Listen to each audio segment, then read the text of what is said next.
आज मैं आपको एक बात बताऊं, आज बड़ा इस दिल को ठेस पहुंच रही है कि उस महिलाओं को हिजाब उतारने के लिए ये लोग सड़क पे बैठे हैं कि महिलाएं हिजाब पहनकर ना जाएं। एक बात आप मुझे बताइए, हमारे हिंदू धर्म के अंदर बहन बेटियां जो हैं, हमारी माताएं जो हैं, हमारी बहनें जो हैं, वो सर पे घूंघट रखती हैं, जिसे पल्लू बोलते हैं, वो भी तो सर पे घूंघट रखती हैं। क्या आप उन माताओं बहनों का घूंघट उतरवाएंगे? आप इस धर्म को कितना बदनाम करेंगे। अरे हमारे धर्म में बहन बेटियों को, कन्याओं को पूजा जाता है, कन्याओं को माँ माना जाता है, देवी समान माना जाता है। उन्हें नवरात्रि के 9 दिन देवियों की पूजा की जाती है, लड़कियों की पूजा की जाती है, उन्हें देवी समझा जाता है, माता समझा जाता है। और आप, अरे माता तो कपड़ों में अच्छी लगती है, देवी तो कपड़ों में अच्छी लगती है, वो जितना अपने शरीर को ढकेगी उतना अच्छी लगेगी। आप एक बात मुझे बताइए, इस देश के अंदर चाहे कोई लड़की जीन्स पहने, चाहे कोई लड़की शॉर्ट्स पहने, चाहे कोई लड़की टॉप पहने, चाहे वो लड़की फिर सूट सलवार पहने, वो अपना उसका राइट है कि वो क्या पहनती है और क्या पहनना पसंद करती है। आप नहीं बताएंगे, सरकार नहीं बताएगी कि वो किस तरीके का ड्रेस कोड पहनना पसंद करे। देखिए, मैं भी स्कूल में पढ़ा हूँ, कॉलेज में पढ़ा हूँ, अभी मैं भी लॉ कर रहा हूँ। आप जाइए जामिया मिलिया इस्लामिया में, हमारे स्कूल के टाइम पे आप देखिए, हमारे सारे दोस्त जो मुस्लिम दोस्त हैं वो टोपी लगा के आते थे सर पे। मेरे सिख दोस्त हैं, बहुत सारे मेरे सरदार दोस्त हैं, वो पग बांध के आया करते थे, हम लोग तिलक लगा के जाया करते थे। हमारी कुछ मित्र हैं जो बुर्का पहन के आती थी, हिजाब पहन के आती थी, कभी हमें कोई तकलीफ नहीं हुई। कभी हमारे टीचर ने ये नहीं कहा कि आप कल से हिजाब पहन के नहीं आएंगी, आप कल से बुर्का पहन के नहीं आएंगी, आप कल से साल से पहले ये आपको उपद्रव देखने को नहीं मिला। पिछले 7 साल में हिंदू खतरे में आया, बहन बेटियों खतरे में आई, मॉब लिंचिंग हुई इस देश के अंदर, इस देश में राम को खतरे में लाया गया, इस देश के अंदर महिलाओं का हिजाब उतरवाया गया, महिलाओं के साथ बलात्कार हुआ। फिर उसके बाद आपने देखा राम के नाम पे राजनीति हुई और अब राम के नाम पे दंगे हो रहे हैं। हिजाब हिंदुओं को मैं बोलना चाहता हूँ, जो लड़कों ने जिस तरीके का उपद्रव पहुंचाया कि अकेली लड़की समझ के फ्लावर समझे थे क्या, अकेली लड़की देखकर फ्लावर समझे थे क्या, वो तो फायर निकली और वो फायर ऐसी लगा के गई कि जितने भी वहां पर लोग उपद्रवी बैठे हुए थे उन सब के मुंह पर ताला लग गया। राजनीति करने का शौक है, राजनीति करिए, लेकिन आप अगर राजनीति में राम को बदनाम करें और राम को पढ़ते हैं तो राम वो है जिसने नारी के सम्मान में लंका तक की यात्रा तय कर दी, और आप आज नारी को बदनाम करने में लगे हुए हैं, नारी के वस्त्र उतरवाने में लगे हुए हैं। ये देश की संस्कृति को बदनाम करने की तौहीन है और इसको हरगिज ये देश माफ नहीं करेगा। दोस्तों एक बार हमारे साथ फिर से सामाजिक कार्यकर्ता मोहित शर्मा मौजूद हैं और आज हम इनसे जानना चाहेंगे कि जो कर्नाटक में पिछले कुछ दिनों से देखने को आ रहा है कि कई सारे ऐसे सोशल मीडिया पर वीडियो वायरल हो रहे हैं जहां पर हिजाब को लेकर के लगातार विवाद जो है बढ़ता जा रहा है। अभी कल ही आपने एक वीडियो देखा होगा जहां पर एक हिजाब पहने हुई है, हिजाब और बुर्का पहने वाली एक लड़की अपने कॉलेज में पढ़ने जाती है और वहाँ पर जब स्कूटी खड़ा करके वो अपने कॉलेज में जाना चाहती है तो कुछ लोग जो भगवा गमछा पहने हुए थे वो आते हैं और उनकी हुटिंग शुरू कर देते हैं और जय श्री राम का नारा लगाना शुरू कर देते हैं। इस घटने क्रम को किस तरह से सामाजिक कार्यकर्ता मोहित शर्मा देखते हैं, आइए उनसे जानते हैं। देखिए, सबसे पहली बात मैं आपको आज एक बात इस देश के अंदर बता देता हूँ, जो इस देश के अंदर घटित हो रहा है ये घटना सरासर निंदनीय घटना है। हमारे देश के अंदर किसको लोकतंत्र कहा जाता है? लोकतंत्र इसी को कहा जाता है कि लोगों को अपने जीने की आज़ादी है, लोगों को अपनी बात को रखने की आज़ादी है, लोगों को अपने मनचाहे धर्म को मानने की आज़ादी है, लोगों को अपनी मनचाही सरकार चुनने की आज़ादी है। लेकिन अगर आप लोगों के पहनने पर पाबंदी लगा देंगे, आपको लोगों से दिक्कत हो जाएगी कि कोई इस प्रकार का कपड़ा ना पहने, कोई इस प्रकार का कपड़ा ना पहने। आप एक बात मुझे बताइए, स्कूल में पढ़ा हूँ, कॉलेज में पढ़ा हूँ, अभी मैं भी लॉ कर रहा हूँ। आप जाइए जामिया मिलिया इस्लामिया में, हमारे स्कूल के टाइम पे आप देखिए, हमारे सारे दोस्त जो मुस्लिम दोस्त हैं वो टोपी लगा के आते थे सर पे। मेरे सिख दोस्त हैं, बहुत सारे मेरे सरदार दोस्त हैं, वो पग बांध के आया करते थे, हम लोग तिलक लगा के जाया करते थे। हमारी कुछ मित्र हैं जो बुर्का पहन के आती थी, हिजाब पहन के आती थी, कभी हमें कोई तकलीफ नहीं हुई। कभी हमारे टीचर ने ये नहीं कहा कि आप कल से हिजाब पहन के नहीं आएंगी, आप कल से बुर्का पहन के नहीं आएंगी, आप कल से पग नहीं लगा के आएंगे। और जबकि मैं आपको एक बात बता दूं कि अगर आपने सर पे पगड़ी लगा रखी है तो आपको हेलमेट लगाने की जरूरत नहीं है, ताकि सरकार ने इसलिए सुविधा कर रखी है ताकि किसी के धर्म को ठेस ना पहुंचे, ताकि किसी की जो उसकी धार्मिक भावनाएं उसको ठेस ना पहुंचे, इसीलिए सरकार ने सुविधा की गई थी। 7 साल से पहले ये आपको उपद्रव देखने को नहीं मिला। पिछले 7 साल में हिंदू खतरे में आया, बहन बेटियों खतरे में आई, मॉब लिंचिंग हुई इस देश के अंदर, इस देश में राम को खतरे में लाया गया, इस देश के अंदर महिलाओं का हिजाब उतरवाया गया, महिलाओं के साथ बलात्कार हुआ। फिर उसके बाद आपने देखा राम के नाम पे राजनीति हुई और अब राम के नाम पे दंगे हो रहे हैं, हिजाब के नाम पे दंगे हो रहे हैं। ये देश को तबाह करने की राजनीति है, देश को तोड़ने की राजनीति है। इतनी सारी मुस्लिम कंट्रियां हैं, कभी हिंदुओं के कुछ पहनने पर कभी वहां पाबंदी लगाई गई है? एक बात आप मुझे बताइए, सऊदी है, दुबई है, इराक है, कुवैत है, और इसके अलावा बहुत सारी मुस्लिम कंट्रियां हैं, कभी वहाँ पर हिंदुओं के कुछ पहनने पर पाबंदी नहीं लगाई गई है और ना वहाँ पर कभी कहा गया कि भाई हिंदू कभी खतरे में है या हिंदू को कोई दिक्कत है, जबकि वहाँ पर तो मुस्लिम की आबादी ज़्यादा है, तब भी वहाँ पर नहीं कहा गया। आज एक बात मुझे बताइए, ये महिलाओं के पहनने पर जो ड्रेस कोड की बात कर रहे हैं कि महिलाएं हिजाब नहीं पहनेंगी,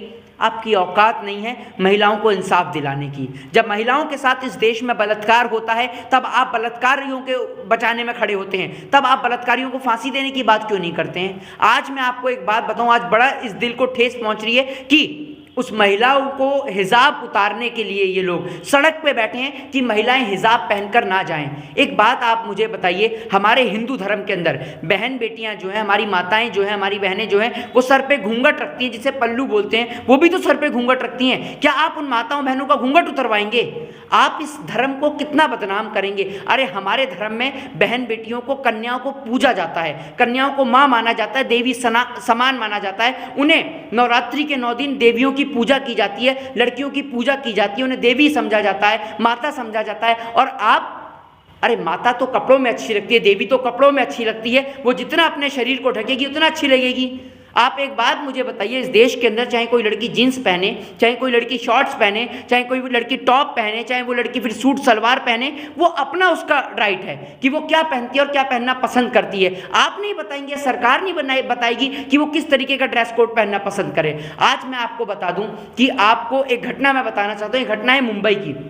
जो लोग नफरत की बात कर रहे हैं ना, आज मैं उन्हें बता दूं, ये घटना मुंबई के मलाड की है। मुंबई का मलाड जो कि एक मुस्लिम बहुल्य क्षेत्र है, उस मुस्लिम बहुल्य क्षेत्र में एक हिंदू महिला रह करती थी, किरण सकुबाई नाम की। वो महिला रोज आया जाया करती थी। तो हुआ क्या, लोग उनको रोज देखते थे, जानते थे, पहचानते थे, लोग बात करते थे। काफ़ी वृद्ध महिला थी और अकेली रहा करती थी।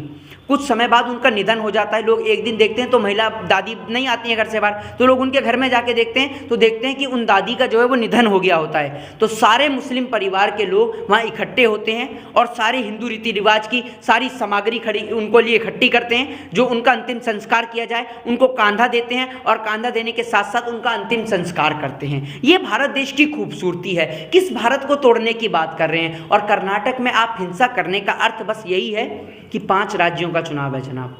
ये 5 राज्यों के चुनाव में हिंदू और मुस्लिम कैसे हो, हिंदू और मुस्लिम के दंगे कैसे हो, सरकार ये ढूंढ रही है कि किसी भी तरीके से हिंदू मुस्लिम के दंगे हो जाएं। और पुलिस कहाँ कर रही है? पुलिस कहाँ है इन सब घटना में? सरकार, मुख्यमंत्री कहाँ है? हम मुख्यमंत्री का एक्शन जानना चाहते हैं। क्या मुख्यमंत्री इंतजार कर रहा है कि जैसे देश की राजधानी दिल्ली जली वैसे ही कर्नाटक जले?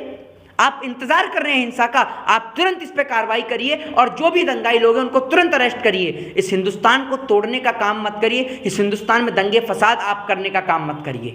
हमारा अगला सवाल है, जैसे आपने सरकार पे सवाल उठाया है, कर्नाटक सरकार के ऊपर सवाल उठाया है, लेकिन कर्नाटक सरकार ने अभी 3 दिनों तक सारे स्कूल कॉलेज जो है जहाँ पर इस तरह की घटना हो रही है उसे पूरी तरीके से बंद कर दिया है। और जहाँ पर ये घटना पेश आई थी वहाँ पर आज पुलिस ने फ्लैग मार्च भी किया है। लेकिन कहीं ना कहीं इसके पीछे राजनीति तो है, जो आप अच्छे से समझ रहे हैं, और अभी चुनाव भी हाल में ही देखा जा रहा है। लेकिन इस तरह की घटनाएं क्यों बढ़ रही है? एक बात आप मुझे बताइए, स्कूल और कॉलेज बंद करने के क्या आप हिंसाइयों को सबक मिलेगा? आप 4 हिंसाइयों को उठा के जेल में डालिए, जो लोग दंगे भड़काने की कोशिश कर रहे हैं। 4 उपद्रवियों को आप जेल में डालिए, बाकी के 40 और 400 अपने आप शांत हो जाएंगे। सरकार एक्शन तो ले। सरकार के पास वीडियो फुटेज है, जो लोग जिस तरीके से वो भगवा फ्लैग दिखा रहे थे, वीडियो फुटेज है, आप जाके वो फुटेज देखिए। आप फुटेज के आधार पर 4 लोगों को गिरफ्तार करिए।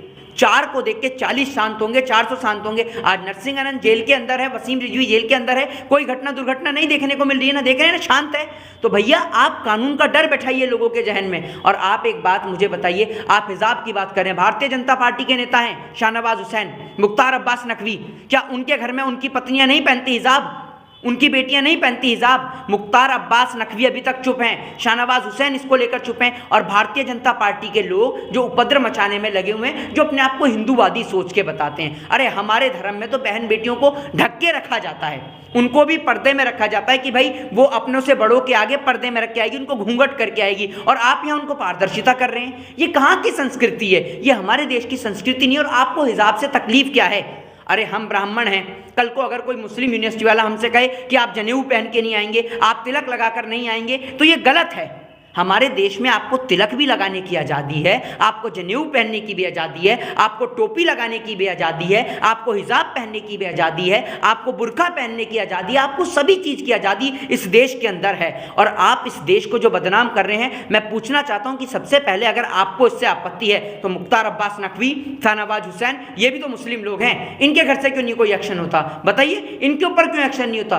क्योंकि दंगे और फसाद के जरिए देश के नौजवानों का आज स्कूल और कॉलेज बंद करा दिया गया है। 500 रुपए में भाड़े पे लाए गए मजदूरों को हिंसा के लिए प्रयोग में लाया जा रहा है और हिंसा करा के 5 राज्यों का चुनाव जीतने की साजिश रची जा रही है। और इस हिंसा में मैं नौजवानों को साफ खुले तौर पे बता दूं कि आज नरसिंह आनंद जेल में है, कोई बेल कराने वाला नहीं है। तो अगर आप लोग जेल में जाएंगे तो कोई हिंदू संगठन नहीं, कोई बजरंग दल संगठन नहीं, कोई विश्व हिंदू परिषद नहीं आपको बचाने आएगा। और आप लोग विश्व हिंदू परिषद, बजरंग दल की बात करते हैं, मैं 5 हिंदुओं का बायोडाटा इनको देता हूं, उनकी औकात है उन हिंदुओं का पेट भरने की। हिंदू इतने सारे बेचारे सड़क पे भीख मांग रहे हैं, आप उनको रोटी नहीं देते हैं 2 वक्त की, आप हिंदुओं के ठेकेदार बनते हैं। कहां से बन गए आप हिंदुओं के ठेकेदार? हिंदुओं की बेटी के साथ बलात्कार होता है तब आप चुप रहते हैं, आप तो हिंदुओं को बांटने का काम करते हैं। जब हाथरस में बेटी को जला दिया गया, आपको तो हिजाब से तकलीफ हो रही है, जब बेटी को जला दिया गया सरेआम, तब आपके मुंह से हलक से आवाज नहीं निकली, तब आप वहां पर सड़क पे नहीं बैठे प्रदर्शन करने के लिए। क्या वो बेटी इस देश की नहीं थी?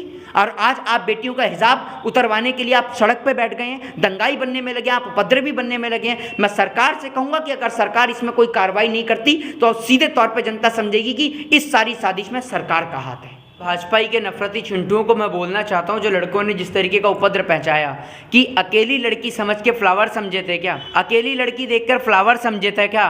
वो तो फायर निकली और वो फायर ऐसी लगा के गई कि जितने भी वहाँ पर लोग उपद्रवी भी बैठे हुए थे उन सब के मुंह पर ताला लग गया। राजनीति करने का शौक है, राजनीति करिए, लेकिन आप अगर राजनीति में राम को बदनाम करें और राम को पढ़ते हैं तो राम वो है जिसने नारी के सम्मान में लंका तक की यात्रा तय कर दी, और आप आज नारी को बदनाम करने में लगे हुए हैं, नारी के वस्त्र उतरवाने में लगे हुए हैं। ये देश की संस्कृति को बदनाम करने की तौहीन है और इसको हरगिज ये देश माफ नहीं करेगा। लोगों से हाथ जोड़कर निवेदन करता हूं कि कृपया इस हिंसा में सहयोगी ना बने। जय हिंद, जय भारत, वंदे मातरम।